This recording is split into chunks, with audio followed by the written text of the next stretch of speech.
शास्त्रीय सिद्धांत है। हमने एक ग्रंथ राधा वल्लभ जी के पीछे महापुरुष रहते थे, बहुत पुराना ग्रंथ था, वो एक तरह से जीर्ण शीर्ण था, उन्होंने हमें पढ़ाया। उसमें लिखा हुआ था कि जिसको शिष्य बनाया जाता है, यदि वो गुरुदेव की आज्ञा के अनुसार नहीं चलता और गुरुदेव सभा में उसका त्याग कर दे तो गुरुदेव मुक्त हो गए, नहीं तो शिष्य के किए हुए पाप से गुरुदेव को बंधना पड़ेगा। अगर शिष्य पाप करता है तो गुरु को शारीरिक दंड मिलेगा, शारीरिक भोग उसको भोगेगा, उसका पीड़ा, बीमारियां और नाना प्रकार का व्यवधान उसको लगेगा।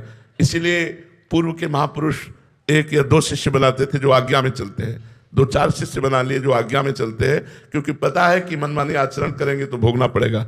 हरे शिष्य धन शोक न हरे, सो गुरु घोर नरक मा परे। इसलिए शिष्य को चाहिए कि या तो दीक्षा ही ना ले, और जब दीक्षा ले ले तो इतना तो सोच ले कि कृपालु गुरुदेव ने मुझे नाम और मंत्र दिया है, मैं क्या उनको दुख और दर्द भेंट करूं? अगर पाप करूंगा तो मेरे गुरुदेव को दुख होगा, मेरे गुरुदेव को दर्द होगा, तो क्या ये मैं भेंट करूं? तो अगर ये बात आप रखोगे तो आप अच्छे महात्मा बन जाओगे, गृहस्थ होते हुए गुरु को लक्ष्य में रख के कि मैं कोई ऐसा पाप नहीं करूंगा जिससे मेरे गुरुदेव भगवान को कष्ट हो। गुरुदेव भगवान को सुख नहीं पहुंचा सकता तो दुख नहीं पहुंचने दूंगा, ऐसा कोई आचरण नहीं करूंगा। और ये सत्य बात है, गुरु को भोगना पड़ता है। ऐसे तो महाराज जी हम सब तो अपराधी जीव हैं महाराज जी, आपके तो हजारों शिष्य हैं महाराज जी। तो भोग तो रहे हैं ना, सबका कल्याण हो, सबका मंगल हो, इसलिए हर परिस्थिति में लगे हुए हैं। तो ये जरूर है कि हम प्रार्थना करेंगे कि या तो शिष्य ही मत बनो, और यदि बनो तो अच्छे आचरण करो। देखो, भूल चूक हो जाने के लिए कोई बात नहीं है, लेकिन जानबूझकर पाप करोगे तो आपको भी दंड मिलेगा और हमको भी भोगना पड़ेगा, ये पक्की बात है। महाराज जी ये सिद्धांत तो बहुत खतरनाक है। तो इसीलिए तो शिष्य नहीं बनाया जाता। शिष्य बनाने का मतलब उसका पूरा भार ले लेना, उसके भार। तभी तो संतों की जय जयकार की गई है कि वो अपने को मिटा के भी सामने वाले को उज्जवल करते हैं, अपने को दुख दर्द में भेंट करके भी सामने वाले को उन्नति चाहते हैं, वो सुख में रहे, वो स्वस्थ रहे, किंचन मात्र से दुख न। संतों के हृदय को कौन जानता है? पर मान लिया कि संत हैं लेकिन हृदय नहीं जानते। करोड़ों माँ का हृदय भी एक संत के बराबर नहीं हो सकता।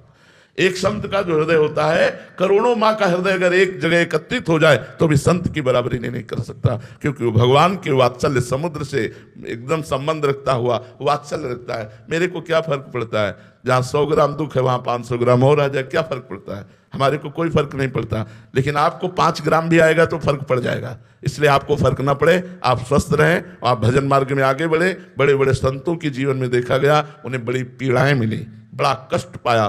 तो सोचो, थोड़ा भजन करने वाले आनंद में डूबते हैं और रात दिन भजन करने वाले कष्ट क्यों सह रहे हैं? समाज का पाप, समाज के अपराधों को अपने ऊपर लेकर वो दुख भोगते हुए सबका मंगल करते। सर्वे भवन्तु सुखिनः, सर्वे सन्तु निरामया, सर्वे भद्राणि पश्यन्तु मा कश्चित् दुःख भाग् भवेत्। इसीलिए संतों को सब नमन करते हैं, जय जयकार करते हैं। महाराज जी आपके तो दीक्षा वाले तो बहुत सारे शिष्य हैं ही हैं, बट बहुत सारे ऐसे भी हैं जो आपकी वाणी का लाभ उठा के अपने दिनचर्या को और अपने जीवन को निखार रहे हैं। महाराज जी हम सब आपको क्या दे सकते हैं महाराज जी? बस नाम जप।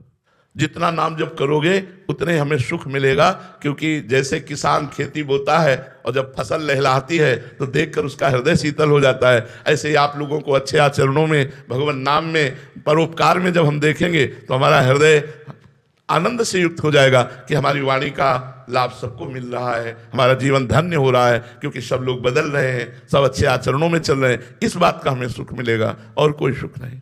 सांसारिक, लौकिक, पारलौकिक, इन सुखों को तो भगवान की कृपा से उनके चरणों में अर्पित कर चुके हैं। अब एक ही सुख रह गया कि जो सेवा मिली है वो सेवा सफल हो। हमारे भगवान ने सेवा दी कि समाज सुधरे और सतमार्ग में चले, तो वो प्रयासरत है और परिणाम भगवान के हाथ में है।